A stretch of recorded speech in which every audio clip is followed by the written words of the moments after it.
Good afternoon. This is Pastor Stephen here from Cross and Crown Lutheran Church, and we are going to be continuing our series on reading through the Bible each day throughout the year. And we are starting with Genesis chapter 9, and we will go either to 11 or 12. And if you have any questions about what is read, please feel free to comment in the comment section, and I will do my best to get to any questions that you have. Thank you very much for being here, and I look forward to our journey together. Genesis chapter 9. God blessed Noah and his sons and said to them, "Be fruitful and multiply and fill the earth. The fear and dread of you shall rest on every animal of the earth and on every bird of the air, on everything that creeps on the ground, and on all the fish of the sea. Into your hand they are delivered. Every moving thing that lives shall be food for you. And just as I gave you the green plants, I give you everything. Only you shall not eat flesh with its life, that is, its blood. For your own lifeblood I will surely require a reckoning. From every animal I will require it, and from human beings each one for the blood of another. I will require a reckoning for human life. Whoever sheds the blood of a human, by a human shall that person's blood be shed. For in his own image God made humankind. And you be fruitful and multiply, abound on the earth and multiply in it." Then God said to Noah and to his sons with him, "As for me, I am establishing my covenant with you and your descendants after you, and with every living creature that is with you, the birds, the domestic animals, and every animal of the earth with you, as many as came out of the ark. I establish my covenant with you that never again shall all flesh be cut off by the waters of a flood, and never again shall there be a flood to destroy the earth." God said, "This is a sign of the covenant that I make between me and you and every living creature that is with you for all future generations. I have set my bow in the clouds, and it shall be a sign of the covenant between me and the earth. When I bring clouds over the earth and the bow is seen in the clouds, I will remember my covenant that is between me and you and every living creature of all flesh. And the water shall never again become a flood to destroy all flesh. When the bow is in the clouds, I will see it and remember the everlasting covenant between God and every living creature of all flesh that is on the earth." God said to Noah, "This is the sign of the covenant that I have established between me and all flesh that is on the earth." The sons of Noah who went out of the ark were Shem, Ham, and Japheth. Ham was the father of Canaan. These three were the sons of Noah, and from these the whole earth was peopled. Noah, a man of the soil, was the first to plant a vineyard. He drank some of the wine and became drunk, and he lay uncovered in his tent. And Ham, the father of Canaan, saw the nakedness of his father and told his two brothers outside. Then Shem and Japheth took a garment, laid it on their shoulders, and walked backward and covered the nakedness of their father.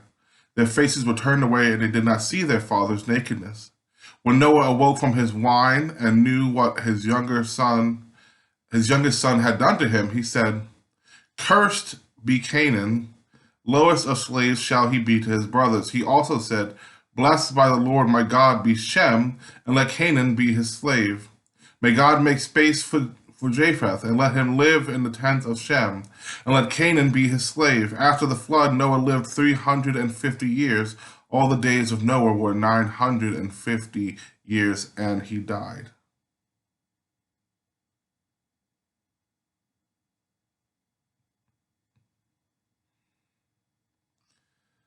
Really interesting chapter, especially the ending. I've always been flummoxed as to why the son gets cursed. Feels like, based on the story itself, the information we're given, there's not really a reason to have him be cursed in such a way.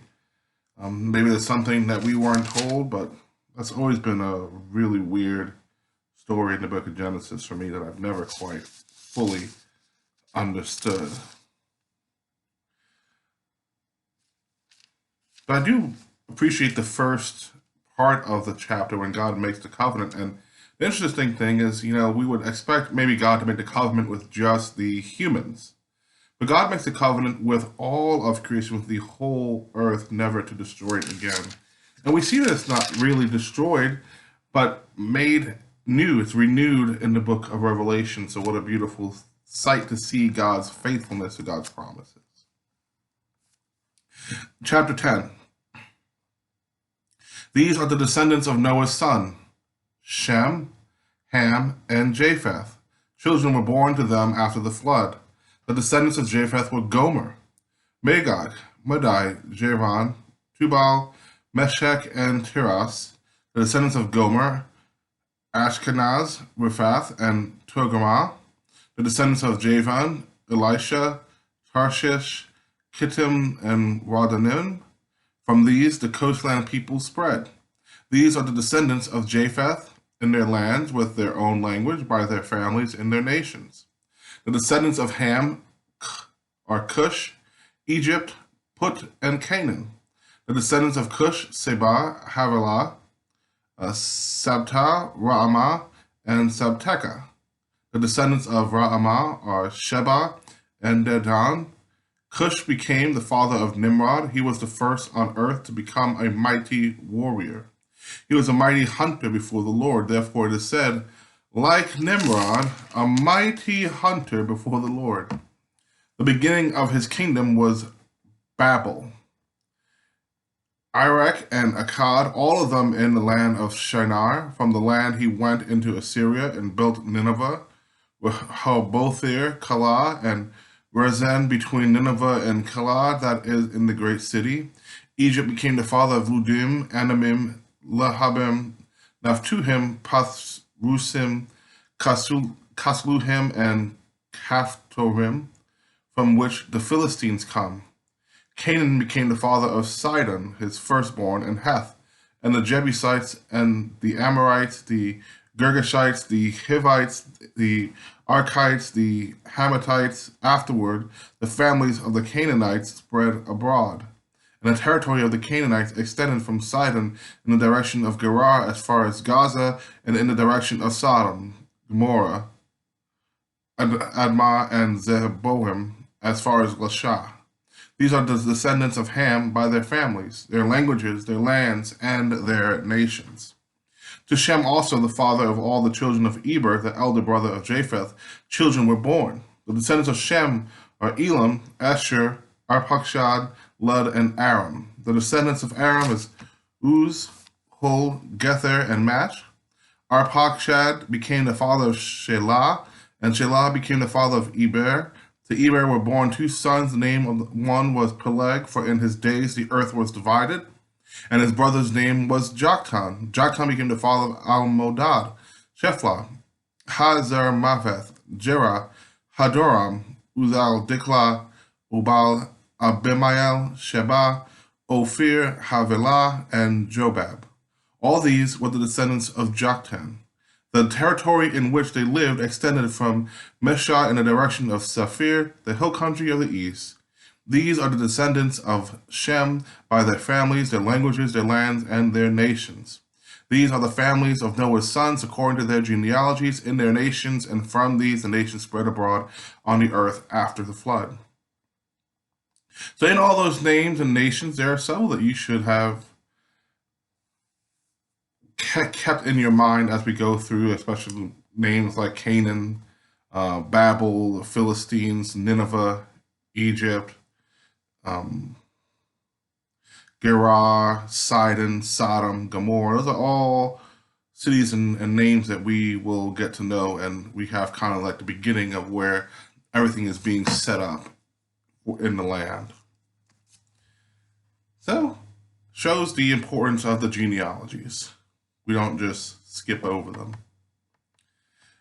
Now we get to chapter 11, which has a well-known story, the Tower of Babel. Now the whole earth had one language and the same words, and as they migrated from the east, they came upon a plain in the land of Shinar and settled there. And they said to one another, "Come, Let us make bricks and burn them thoroughly. And they had brick for stone and bitumen for mortar. Then they said, Come, let us build ourselves a city and a tower for ourselves, otherwise we shall be scattered abroad upon the face of the whole earth. The Lord came down to see the city and the tower which mortals had built. And the Lord said, Look, they are one people, and they have all one language, and this is only the beginning of what they will do. Nothing that they propose to do will now be impossible for them. Come, let us go down and confuse their language there, so that they will not understand one another's speech. So the Lord scattered them abroad from there over the face of all the earth, and they left off building the city. Therefore it was called Babel, because there the Lord confused the language of all the earth. And from there the Lord scattered them abroad over the face of all the earth. That's a very interesting story, not just because God scatters the people, but because of the name Babel. That name Babel is the same, where the same name for the country Babylon comes from. They are linked together, Babel and Babylon. And we see that throughout the scriptures, Babylon is the symbol for evil and for evil people. We see it in the book of Revelation where God is fighting Babylon as well. And we also see Babylon is one of the countries that comes in and empires that takes over the Israelites. And so we have that set up right here, right from the book of Genesis, that God versus Babel, that when man comes together, a lot can be done in the name of glorifying ourselves. And how fitting is it that God is always going against us and humanity and the forces of evil, because we like to propel ourselves up into places where we should not be. Because they're building a tower into the heavens and trying to be where God is. And there's also another interesting line in here that I love from verse 6. If we do nothing, nothing they propose to do will be impossible for them. So it just shows the ability that we have as humans, that when we come together, we can do so much good in the world. We can have so much power between us, but we spend so much time separating ourselves. Verse 10, these are the descendants of Shem. When Shem was 100 years old, he became the father of Arpachshad 2 years after the flood, and Shem lived after the birth of Arpachshad 500 years and had other sons and daughters. When Arpachshad had lived 35 years, he became the father of Shelah, and Arpachshad lived after the birth of Shelah 403 years and had other sons and daughters. When Shelah had lived 30 years, he became the father of Eber, and Shelah lived after the birth of Eber 403 years and had other sons and daughters. When Eber had lived 34 years, he became the father of Peleg, and Eber lived after the birth of Peleg 430 years and had other sons and daughters. When Peleg had lived 30 years, he became the father of Reu, and Peleg lived after the birth of Reu 209 years and had other sons and daughters.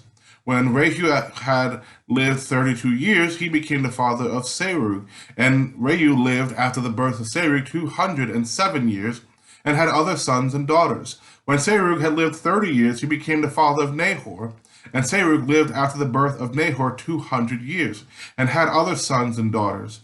When Nahor had lived 29 years, he became the father of Terah, and Nahor lived after the birth of Terah 119 years and had other sons and daughters. When Terah had lived 70 years, he became the father of Abram, Nahor, and Haran. Now these are descendants of Terah. Terah was the father of Abram, Nahor, and Haran was the father of Lot.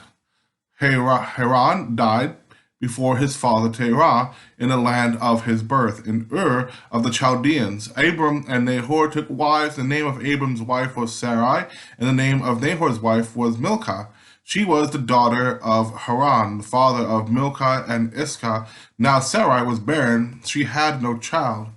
Terah took his son Abram and his grandson Lot, son of Haran, and his daughter-in-law Sarai, his son Abram's wife, and they went out together from Ur of the Chaldeans to go into the land of Canaan. But when they came to Haran, they settled there. The days of Terah were 205 years, and Terah died in Haran.